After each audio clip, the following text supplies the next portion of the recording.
Hello and welcome to another episode of Keeping London Healthy. I'm Dr. Mario Elia. Today we're going to be talking about water fluoridation. I know this is a bit of a controversial topic these days, especially in the United States, and we're going to be talking to Calgary physician Dr. James Dickinson all about this topic. We'll be back right after this message.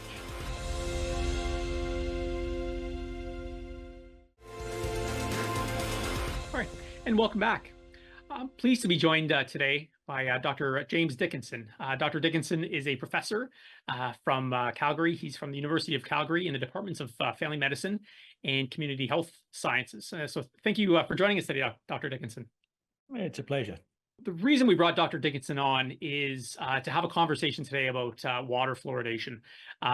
It's a topic that many of you may not have heard about. Some of you at perhaps previous city council debates may have heard the odd person bring up fluoridation as a random topic that seemingly had no connection to municipal politics, but was brought about out of the blue. So it's a topic that many of us may not know much about, but has been a topic arguably that has been contributing to our positive health for many years. And because of some efforts that I think we're seeing perhaps in the United States in terms of anti-fluoridation efforts and issues in Calgary, which Dr. Dickinson will be speaking to us about, I wanted to make sure that our viewers here in London got some valuable education around the importance of water fluoridation. So, Dr. Dickinson, let's start, I guess, with the why. So we started, I guess, water wasn't always fluoridated intentionally, but we've many jurisdictions in Canada and across the world have adopted this. But why? What are the benefits of water fluoridation? Because it helps to harden teeth.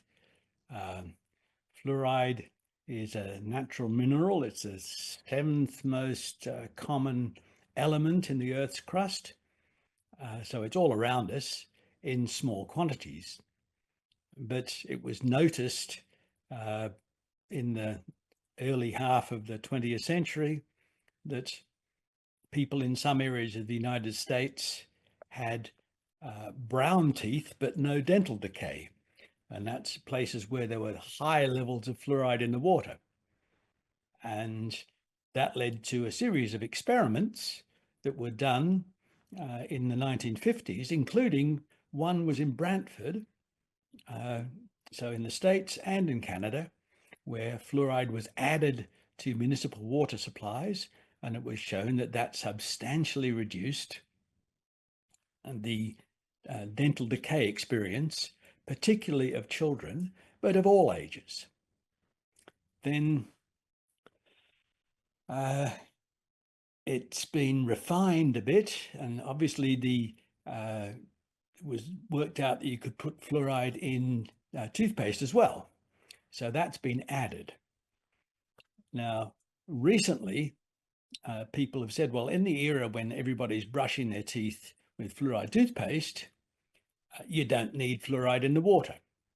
And so there's been arguments back and forth about that. So that's one of the issues that is currently in action. And the thing is, it's very clear that having fluoride in the water makes a difference because it gets into the bloodstream better. And that matters particularly in pregnant women, because teeth are formed in the latter half of pregnancy and then in the first 8 years of life. And so if there is fluoride in the water, it gets into the enamel as the tooth enamel develops. So that's important because that then gives lifelong help and protection. Though, interestingly, tooth enamel is not just there. It actually dissolves with acids in our food. And then if under the right circumstances, chemicals in saliva, including fluoride in saliva or in what's in our mouths, diffuses back into the surface of the enamel and helps keep it strong, because the hydroxyapatite that forms our tooth enamel is actually made stronger if it also has the fluoride in it in small amounts. So fluoroapatite is harder, more acid resistant, stronger, and so therefore less likely to get decay. What proportion of municipalities across Canada are fluoridating their water? Are we in Ontario a higher fluoridated population, less? How do things compare across Canada? I know there are some differences, of course. Ontario is one of the higher levels. I think you have about 60% of water supplies. The difficulty is fluoride tends to be put into large water supplies because it's easier to do it. The larger the water supply, one fluoride plant is enough to do it. With small water supplies, it's rather more difficult. Mhm. So this is a problem that rural people are less likely to have fluoride in their water supply. And that shows in terms of their dental health. Can you tell us a bit about the experience? I know Calgary, obviously, a number of years ago, went through a fairly substantial public debate around fluoridation, which resulted in them removing fluoride from the water. Can you tell us a bit about the Calgary experience, both from what led to the removal of fluoride from water, and then what the subsequent efforts to re-implement it have been?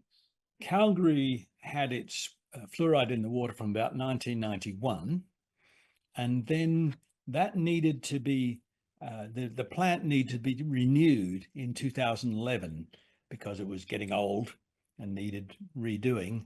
And at that time, the council was trying to save money. And so that was one major argument. Hey, we don't want to spend the capital required to renew that.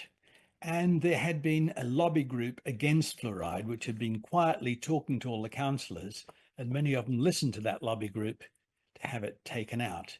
So it was taken out then, and a group of us got together and said, this is crazy. This is an important public health measure.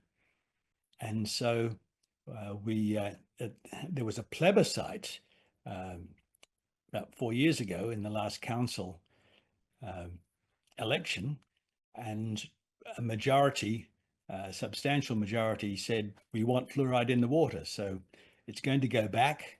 It's taking time for them to put it back, so we hope it'll come back in the first quarter of next year. But one of the things that's happened is that actually enabled some researchers here to do some good science of showing what happens when you take fluoride out of the water supply. Because we had a whole lot of studies previously that showed what happened when you first put fluoride in the water supply, showing that it reduced dental decay by 60% or so. And then people were saying, but in the era of fluoride toothpaste, you don't need it anymore. Well, what we've seen is in the era of fluoride toothpaste, if you take fluoride out of the water, it makes a big difference, particularly to children from the less advantaged part of the population. And in a sense, it's a nice experiment because we can compare Calgary to Edmonton, which has persistently had fluoridation in the water. So we've got a nice control where kept the fluoride, we took it out, and there has been steady increase in a variety of ways.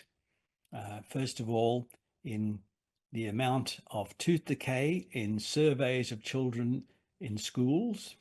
There's a regular dental survey done by public health dentistry in schools in grade 2, and they have in Calgary have steadily increasing rates of dental decay in those children. So that's part one. Then some dentists at the University of Alberta did a study looking at how many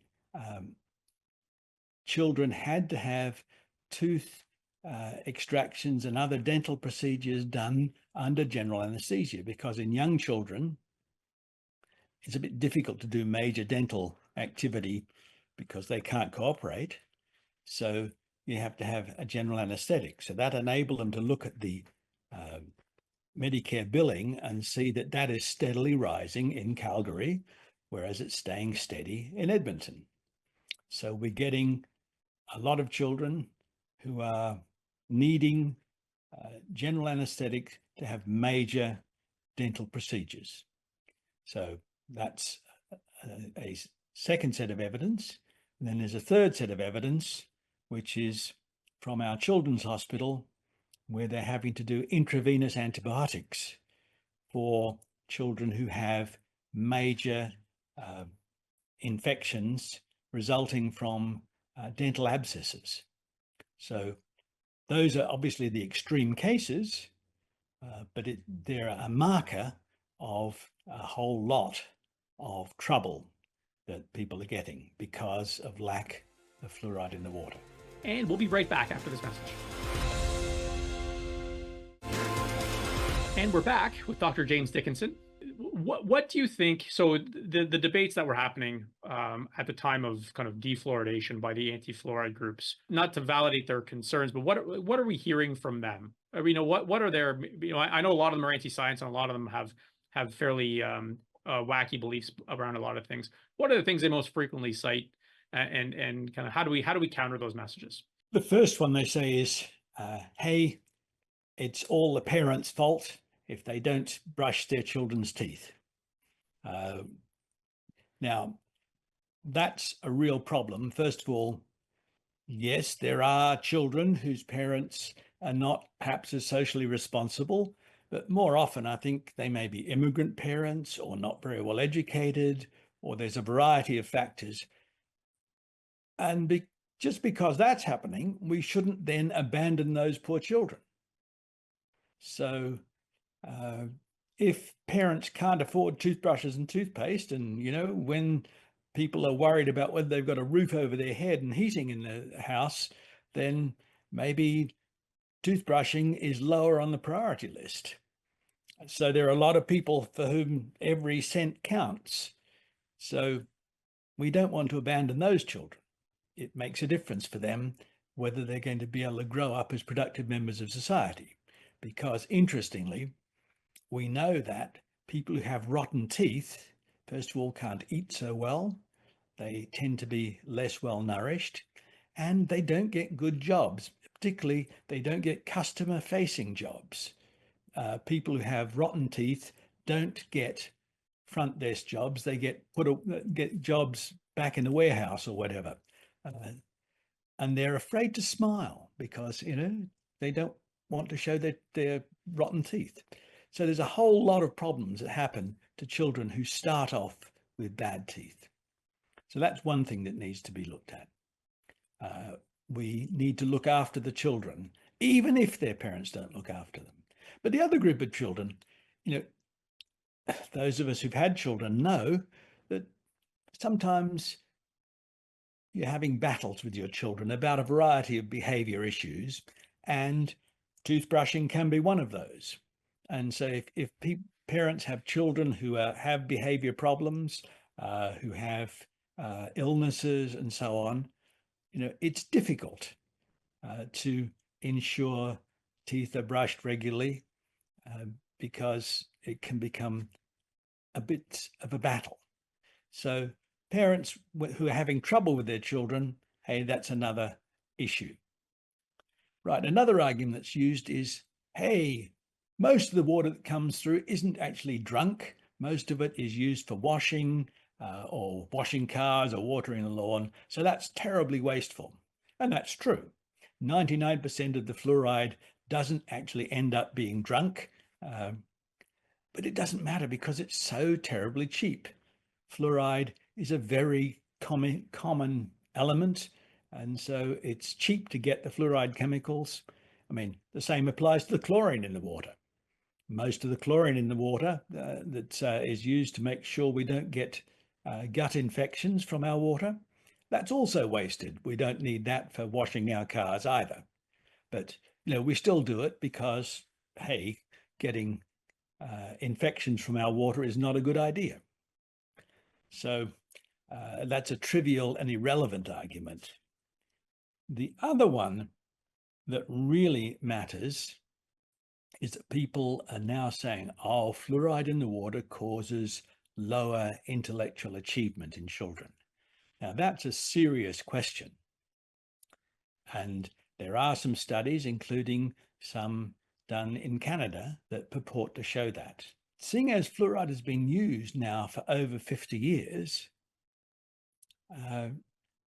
it's an extraordinary allegation, because if fluoride really did cause intellectual reduction in society, we would have noticed. Mhm. There are enough places that have fluoride and don't have fluoride. Mhm. If it really caused a substantial reduction in IQ in children and then in the adults, it would have been obvious. So to make that accusation, you've really got to have extraordinary quality of evidence. And at the moment, they don't. The studies that have been done in Canada, the United States, and also in Mexico. Well, first of all, there are studies in China and India where fluoride levels are very high. And yes, there is toxicity from very high levels of fluoride. Yep. But the levels we're talking about in water, so far, what they've done, they've measured the amount in the urine of the pregnant mothers to measure how much exposure the pregnancy has. And then they've measured at age 3 or 4. They've tried to measure the children's intellectual capability at age 3 or 4.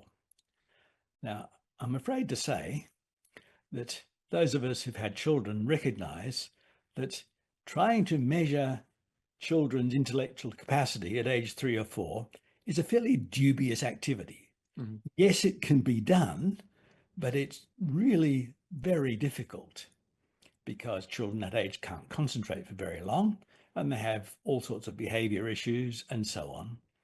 So it's not a great measurement. And if it's done, it has to be done very, very carefully and has to be validated. And these studies basically haven't validated it. So no, we just simply can't accept that data as being high quality. It's interesting, raises a question, but we've got to look much more carefully. Now, there are other studies done in New Zealand. There's a long-term study over about 30 years that shows that no, people in fluoridated areas have done just as well as those in non-fluoridated areas. There are arguments about that study. Like all long-term studies, it's not perfect. There's an even better study that was done in Sweden, where fluoride is not added to the water, but naturally there's fluoride in some water and not in others. And they have the advantage that they had universal military conscription.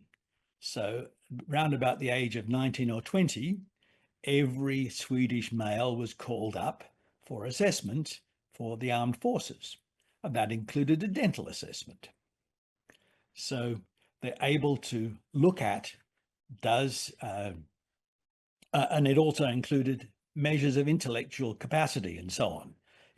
Very complete examination. And no, there are no effect on intellectual capacity, except there they showed that people who didn't have fluoride and who were more likely to have dental decay tended to earn a bit less than those who had good quality teeth. And that's where this idea that they don't get employed in public facing situations as easily as those who have good teeth. An interesting idea. Mm-hmm. So, and when you look at the differences between Edmonton and Calgary, so that would say Edmonton should have poorer intellectual capacity than Calgary kids now. Now, I know that Edmonton is obviously worse off because they cheer for the wrong hockey team and the wrong football team. But apart from that, there's really no obvious difference between them. Yeah. And at various times, there have been provincial assessments in the education system. And my teacher friends tell me there's no evidence that children born in Calgary, since the fluoride got taken out of the water, are any suddenly more intelligent than those from the previous Mm. years. That's, it's not obvious. So, however, we'll have to see if we can get some educational people to do this sort of assessment, because we now have a comparison. We can do a time series analysis of those who had the fluoride and then those who don't have the fluoride. Maybe we'll see if there is a difference. Awesome. So that's research that could be done. I'm glad you mentioned some of kind of the methodological flaws in some of the studies that have shown some reduction in IQ among fluoridated areas. And because to the layman who's seeing these studies online or hearing about it in the news, just seeing the headline, fluoride causes a reduction in IQ.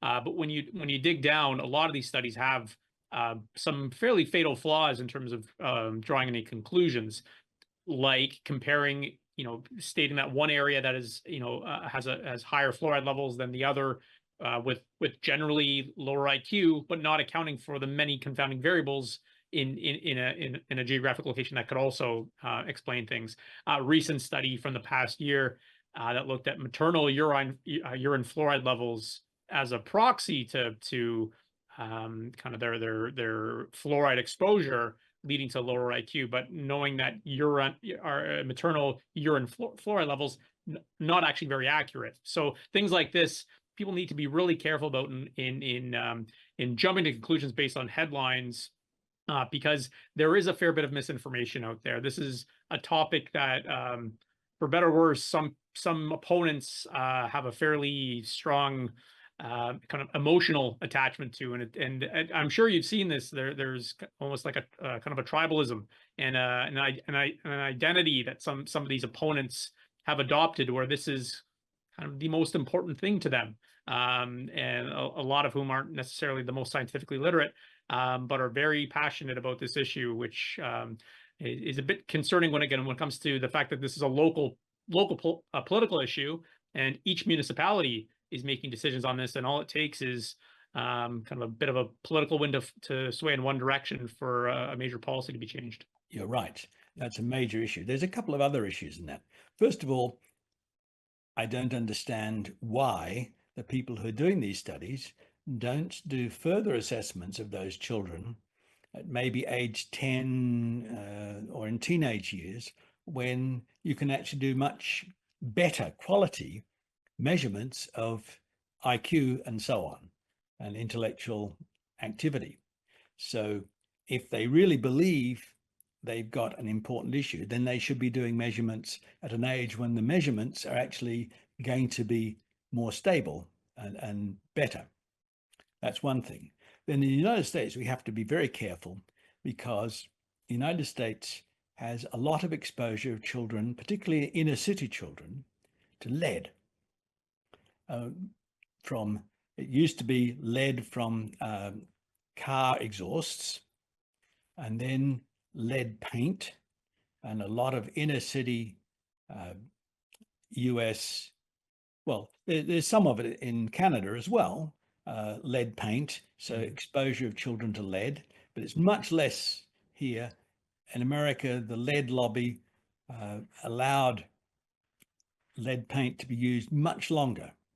And so lead caused very real health problems, including intellectual.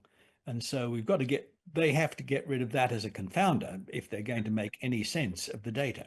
Yeah. So that's an important issue. Yeah. And again, the third thing is, we have to watch out for someone like Joseph Mercola and so on, who's made a fortune out of selling supplements and anti-science, and that includes anti-fluoride, and he sells filters to try and remove fluoride from the water. So he's got a whole set of things about anti-fluoride, and then he sells filters that actually don't filter out the fluoride at all, but he makes money out of that. Yep. So we've got to be very careful looking at people who believe what they see on the internet. Absolutely. And it's important for, again, the public to understand the motivations for most fluoride proponents. there is often not a secondary gain. So I know you've been a fluoride proponent for years through no financial benefit. Thank you so much for joining us today, Dr. Dickinson, and a fascinating conversation about fluoride. Right. Well, it's a real pleasure. Again, thank you to Dr. James Dickinson for joining us today and teaching us about the benefits of water fluoridation.